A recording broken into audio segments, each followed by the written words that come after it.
Shalom. All praises, honor, and glorification unto our power.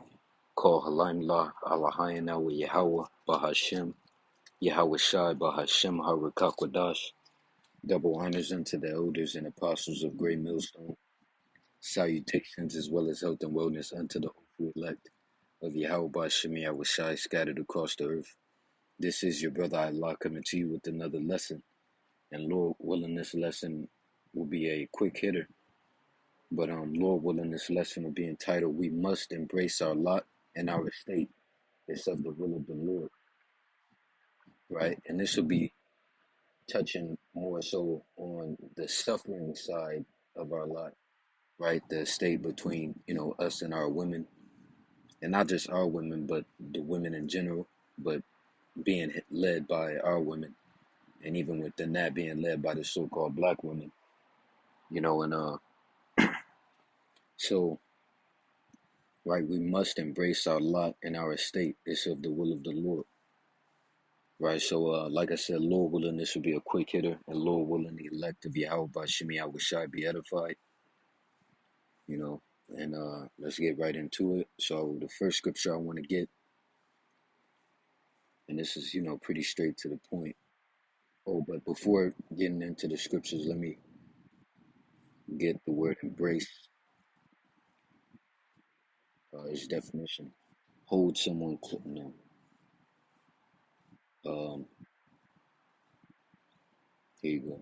Accept or support willingly and enthusiastically, right? So accept, that would be it, right? Accept willingly and enthusiastically, because even the scriptures say, which I have this plan to get, but the Spirit wants it to come out now. So,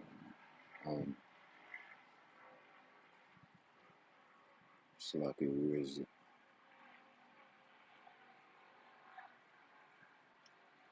Yeah, here it is. Ecclesiasticus chapter 2 and verse 4. Whatsoever is brought upon thee, take cheerfully, and be patient when thou art changed to a lower state. You see? Right? So, and then what I can do furthermore is this right here. I can do that and look it up. So you see, welcome, right? Number 2, welcome, accept, receive enthusiastically or wholeheartedly, take up, take to one's heart, welcome, receive with open arms. Um, and look what you see. You see the word champion, right? Include, take in, right? Embody, right? Squeeze. Uh, so you should get the point. So the first scripture that I had that I wanted to bring out is the book of Micah, chapter 7 and verse 9. Right, because that's the spirit that we have to be in, which is a righteous. Let's see, what is it? Micah 7 and 9. I will bear the indignation of the Lord, indignation going into righteous anger, because what we fell off, we fucked up, we screwed up. So the sufferings, the different things that we suffer it rightfully so, right? I will bear the indignation of the Lord because I have sinned against him. Until he plead my cause and execute judgment for me, he will bring me forth to the light, and I shall behold his righteousness.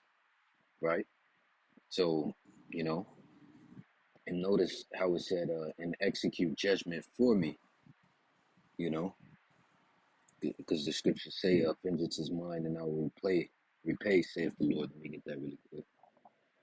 Romans chapter 12 and verse 19, I believe it is. Yep. Dearly beloved, avenge not yourselves, but rather give place unto wrath. For it is written, vengeance is mine, I will repay, saith the Lord.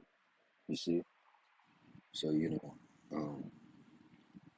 now I want to read the book of Job, chapter 1, and Job, chapter 2, right?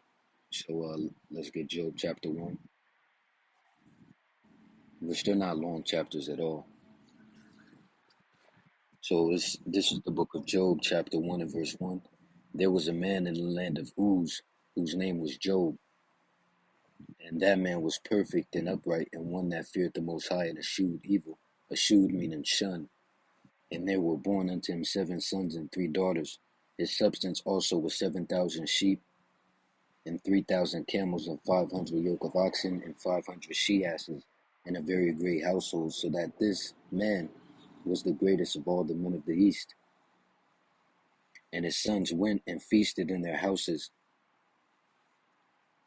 every one his day, and sent and called for their 3 sisters to eat and to drink, right? And every one his day, meaning the day they were born, right? Or what you hear today, birthdays, which is not to be celebrated, right? It's going off, and it goes into idolatry. So, verse 5, and it was so when the days of their feasting were going out that Job sent and sanctified them, meaning set them apart, and rose up early in the morning and offered burnt offerings according to the number of them all. For Job said, it may be that my sons have sinned and cursed the Most High in their hearts. Thus did Job continually. Now there was a day when the sons of the Most High came to present themselves before the Lord, and Satan came also among them, right? And the Lord said unto Satan, whence comest thou? Then Satan answered the Lord and said, from going to and fro in the earth, and from walking up and down in it. And the Lord said unto Satan, hast thou considered my servant Job, that there is none like him in the earth, a perfect and an upright man, one that feareth the Most High and escheweth evil? Then Satan answered the Lord and said, doth Job fear the Most High for naught? Hast not thou made an hedge about him and about his house, and about all that he hath on every side? Thou hast blessed the work of his hands, and his substance is increased in the land. But put forth thine hand now, and touch all that he hath, and he will curse thee to thy face. And the Lord said unto Satan, behold, all that he hath is in thy power, only upon himself put not forth thine hand. So Satan went forth from the presence of the Lord. And there was a day when his sons and his daughters were eating, right? Job's sons and daughters were eating and drinking wine in their oldest brother's house. And there came a messenger unto Job and said, the oxen were plowing and the asses feeding beside them, and the Sabeans fell upon them and took them away.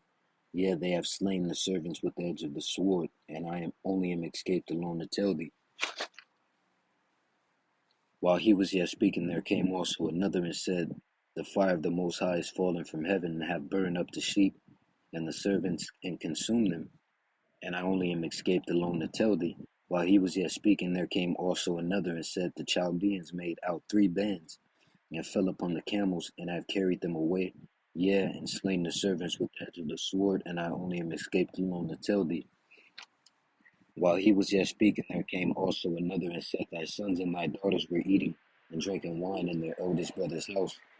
And behold, there came a great wind from the wilderness, and smote the 4 corners of the house, and it fell upon the young men, and they are dead, and I only am escaped alone to tell thee. Then Job arose and rent his mantle, and shaved his head, and fell down upon the ground, and worshipped, and said, naked came I out of my mother's womb, and naked shall I return thither. The Lord gave, and the Lord hath taken away. Blessed be the name of the Lord. So what he did was righteous, and he embraced his lot, because this particular situation that took place was of the will of the Lord. Everything that takes place is of the will of the Lord. And it was ordained to be within his lot, right? And what did he do? He embraced it. He said, naked came I out of the womb, out of my mother's womb, Salakia, and naked shall I return thither. The Lord gave, and the Lord hath taken away. Blessed be the name of the Lord.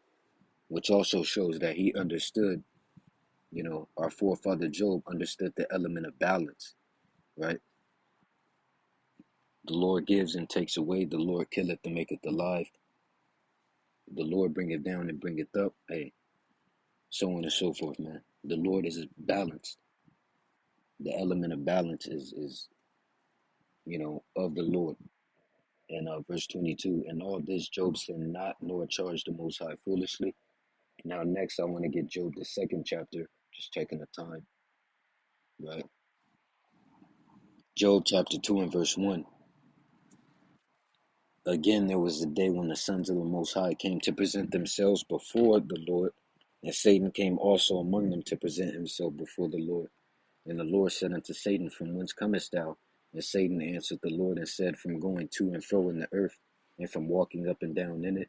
And the Lord said unto Satan, Hast thou considered my servant Job, that there is none like him in the earth, a perfect and an upright man, one that feareth the Most High and escheweth evil, and still he holdeth fast his integrity. And that's something that we must do, hold fast our integrity, right? Because the biggest test against our integrity will be the hour, within the hour, or will be the hour of temptation, right? You know, where we're gonna have to deny receiving the MOT to the busy. You know, we're gonna be faced with that, you know, that decision. You know, and really, there's no second thought. Straight away, we're not to get the shit, man.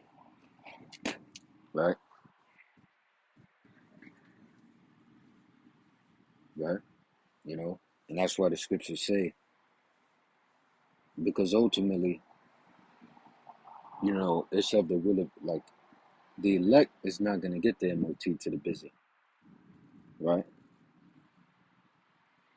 You see, so everything is ordained.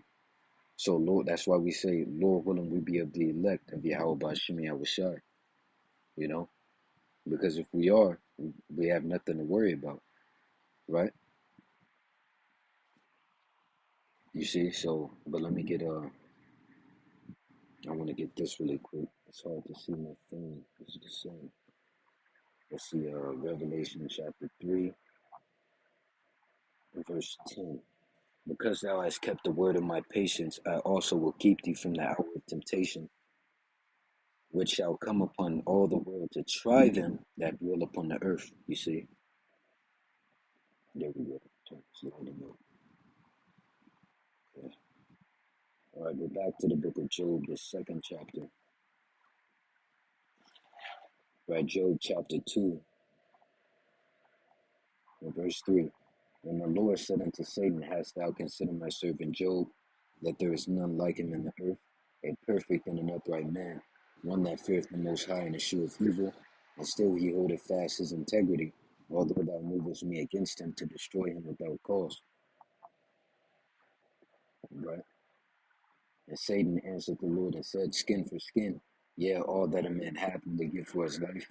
But put forth thine hand now and touch his bone and his flesh, and he will curse thee to thy face. And the Lord said unto Satan, Behold, he is in thine hand, but save his life. So went Satan forth from the presence of the Lord, and smote Job with sore boils, from the sole of his foot unto his crown.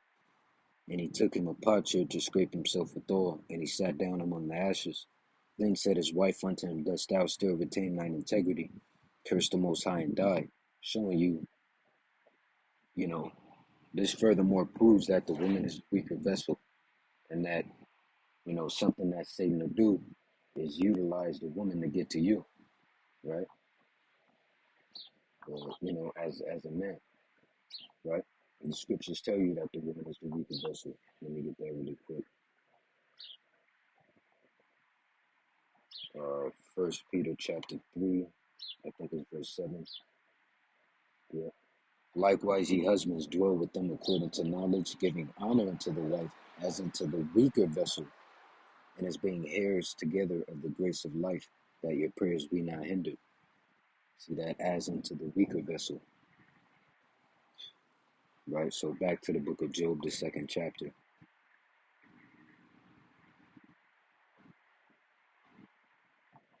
right? Job chapter 2 and verse 10. And he said unto her, thou speakest as one of the foolish women speaketh. What shall we receive good at the hand of the Most High, and shall we not receive evil? Because if that was the case, if we only receive good, that would be imbalanced, right? And the Lord is all about balance. And all this did not Job sin with his lips. 11. Now, when Job's three friends heard of all this evil that was come upon him, which that's pretty much it. But I'll just read it, the whole chapter. Now, when Job's three friends heard of all this evil that was come upon him, they came every one from his own place. Eliphaz the Temanite, and Bildad the Shuhite, and Zophar the Naamathite, for they had made an appointment together to come to mourn with him and to comfort him. And when they lifted up their eyes afar off and knew him not, they lifted up their voice and wept, and they rent every one his mantle and sprinkled dust upon their heads toward heaven. So they sat down with him upon the ground 7 days and 7 nights, and none spake a word unto him, for they saw that his grief was very great. So these two chapters, I wanted to bring it out as an example, showing you that we must, embrace our lot and our estate, right? As you see, um, what our forefather Job did, which, if I'm not mistaken, Job in the Hebrew is Ayawab, right? So what our forefather Ayawab did, right? So the next scripture that I want to get is the book of Psalms, chapter 46, and verse 10, right? Right, because within, the process of going through adversity, this is a scripture that will behoove you to remember, which I know the elders Zahab from the GMS Mississippi camp, if I'm not mistaken, this is our favorite scripture, right? Psalms 46 and 10. Be still and know that I am the Most High. I will be exalted among the heathen. I will be exalted in the earth, right? So within, you may be catching hell, which we're all catching hell, you know, but within adversity, be still and know that the Most High,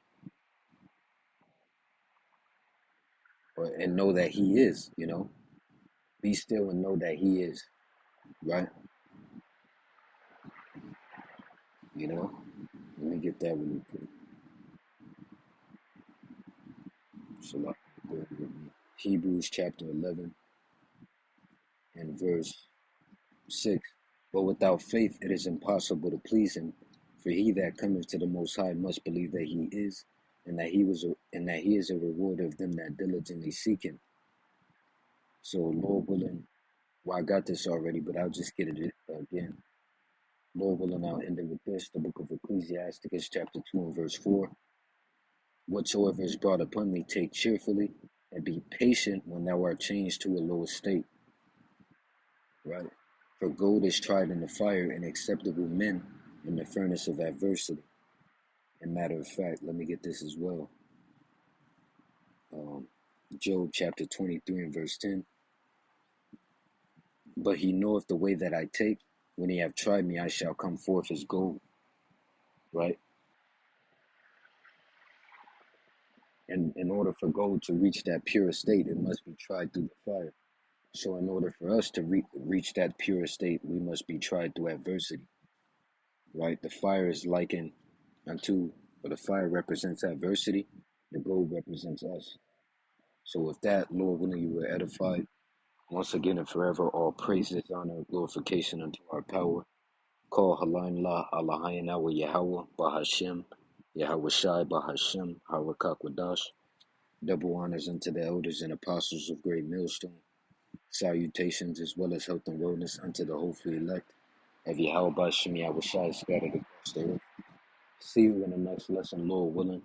Wa Yahweh Bahashem, Yahweh Shai Baba Kasha Abba Ba Wa Shalom. DTA soon. And if I'm not mistaken, the next new moon, let's check it really quick. And you can, utilize this app as well. But it will behoove you to, get used to observing the actual moon itself in the different phases, understand them, learn them, so that you don't depend on, the internet or whatever to see when the new moon comes in, right? Which I plan to do myself. So the next new moon should be July 27th, right? Which July 27th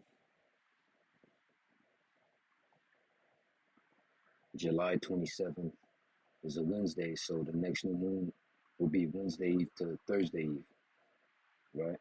Wednesday Eve to Thursday Eve. So with that, I already said it. Lord willing, you were edified with that as well. Shalom.